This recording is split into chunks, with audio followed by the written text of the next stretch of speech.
I think this one might be my favorite so far.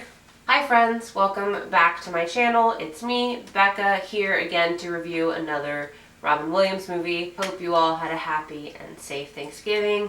Also, before I forget, because I literally always do, please like this video, please subscribe to my channel, check out the plugs in the description. Today, I am talking about Robin's next movie, the 1983 comedy The Survivors, directed by Michael Ritchie, who you might recognize as the director of the original Bad News Bears, and also later the movie A Simple Wish with Mara Wilson.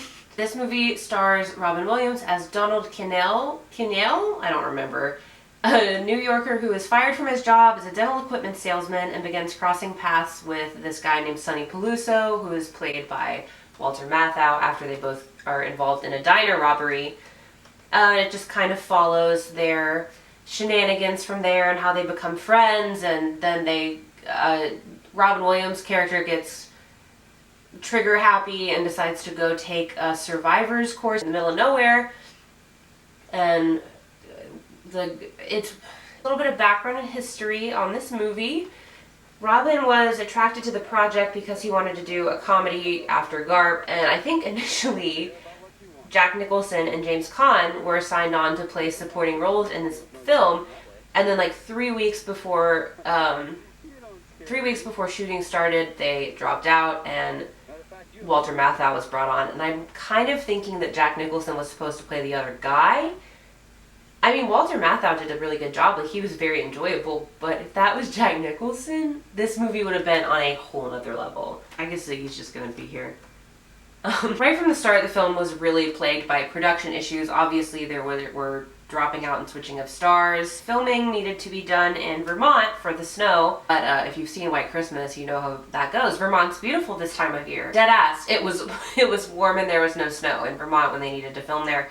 And the delays cost up to $70,000 a day, so there was an attempt to move the production to Lake Tahoe, but the move was delayed after it actually snowed in Vermont, so that was just a whole ass mess. Filming continued a month after it was supposed to into February, which was a little bit rough because Robin was expecting his first son at the time.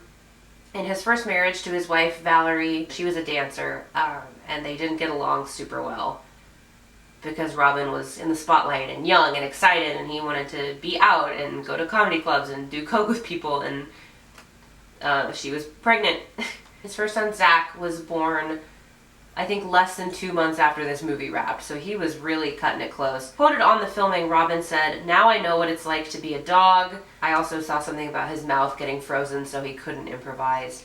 He does improvise quite a lot in this film, which, if you haven't heard of it, most of the people that I've talked to about what I'm reviewing this week have no idea what I'm talking about. But the reception of this movie was generally overwhelmingly negative, and yet it is my favorite one that I've seen so far. It is the one that I think I've genuinely enjoyed the most, which is a little bit puzzling. But then again, I know that I have sort of a bad taste. Like I said, the movie is about these two guys, kind of a bunch of misfortunes happen in their life that draw them together, like they both lose their jobs, and they're both in this diner robbery, and the same guy is trying to kill them. The movie does open with Robin Williams being fired by a parrot. And it's a joke. I think some of the setups and the jokes in this movie, I feel like they should work. And the idea is funny, but there's just something about it is just a little too implausible, I feel like, for the world that they're trying to set up for it to work in that. Ziggy is being so cute right now. If you've never seen my cat on camera before, this is Ziggy Pawdust. She's very needy. She needs to snuggle all the time. It is funny. There were a lot of jokes that I did genuinely laugh at, and I really did enjoy most of the movie, but you can tell that Robin was pretty much given free rein to improvise in this movie, because there's a couple of scenes where he just is going and going and going and going and going, and it's just like almost kind of headache inducing. He does a good job in this movie, and he is funny. Like, there's a scene where he's taking a call in the phone booth, and he's supposed to be telling the guy that wants to kill them that he'll accept a deal, and he keeps giving thumbs up to Walter Matthau, but he's like, "Come eat my ass, chicken shit." I mean, that's not what he says, actually, but that's the vibe. And his acting, it's so funny.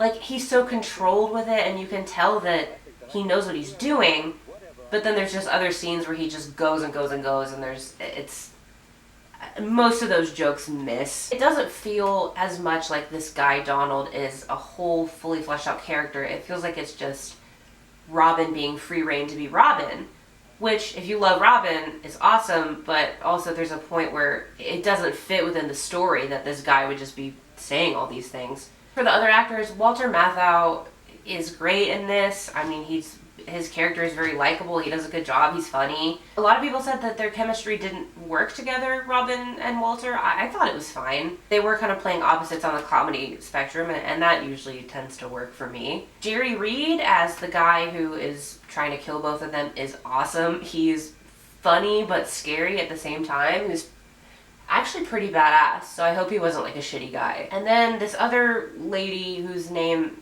isn't relevant, I guess, plays Walter Matthau's daughter. She's fine. She had a couple moments where she was funny. I don't think it serviced the main part of the story that they were trying to tell to have her there. Like, to have her come to Survivor's Camp with him, that was weird, and she didn't need to be there. The Survivor's Camp thing also doesn't start until like a little over an hour into the movie, and in all the trailers and all the promo, it looks like that's what the movie is about, but there's really only like, they're only there for like 20 minutes because this movie is like an hour and a half. And the first hour is the setup of all their misfortunes and the diner robbery and then like both of their lives falling apart. Which is one thing I can say about this movie. While the climax is kind of boring and more action movie, like with not a lot of jokes, the ending I think is very strong because Robin's character they're escaping the survivor's camp and Robin's character has a sort of a nervous breakdown because he is a man who has lost his job. Okay, bye. He is a man who has lost his job and his fiance and basically his entire life after like having a manic episode, basically. He starts taking off all of his clothes in the frozen wasteland because he's just like breaking down and he really is a man who has nothing, which I think is an interesting side of these comedic setups to explore because you usually don't get to see like what actually happens after all the shit has hit the fan and the ending is wrapped up, which the resolution of this where they're suddenly friends with the guy who wants to kill them was very it was so fast, but you don't ever get to see somebody go through all these hijinks and then actually be like a broken person at the end of it, which is kind of funny but also like real. I don't know, I thought it was interesting and Robin did a great job doing the emotions of that, and Walter Matthau kind of goes out into the snow to talk some sense into him, and it's a sweet moment, and I believed that friendship. The press, it was generally very negative reviews. A lot of the critics didn't think that the two meshed well together. Gene Siskel of Siskel and Ebert wrote that it was one of the most confused and repellent films of the year. Robin was exhausting, not because he laughs so hard, but because he runs on and on unchecked. But another critic from The New Yorker said that Williams' work transcends the film's flaws. He acts with an emotional purity that I can't pretend to understand, and he also said that Walter Matthau gave the performance of a pro. The movie still was a box office bomb. It only ran for like a month. So then why am I saying it's the one that I enjoyed the most? This is puzzling. I guess I just laughed the most. Maybe it was because I went in thinking that it was really going to be ass, and I laughed a couple of times. I don't know. A lot of the comments I saw on the footage I pulled from YouTube for this was like, most underrated comedy of the 80s. I love this movie, so underrated, and like saying quotes like, this is such an underrated gem, which made me feel better, but I also don't know the IQ of people, and I tend to assume that like the comment section of YouTube is not where I'm going to find any film boys. Actually, that's probably the opposite of true. If the Ghostbusters 2016 trailer has anything to say about that, I really did enjoy it. I don't think that it was a great movie, and there's definitely some flaws, but I could see myself watching this again. I feel so weird, because all like with World According to Garp, I was like getting angry, but that was like a good movie, and this is not, and I'm like, I don't know, man. I really liked it though. So if you want to check this out, I would actually kind of recommend it. Let me know what you think. I want to know if I'm just, if I'm slowly falling apart as a person, or if maybe someone else would think this was funny too. It is available to rent on Vudu, YouTube, and Prime.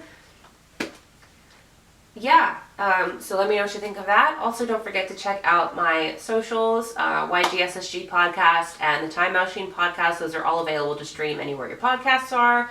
Donate to Third Coast Comedy Club. Anyways, Next week, I will be looking at Robin's film after this, the 1984 film Moscow on the Hudson, where he plays a Russian and apparently speaks no English for the first half hour. So that is cool. Like and subscribe, bitches. Thanks.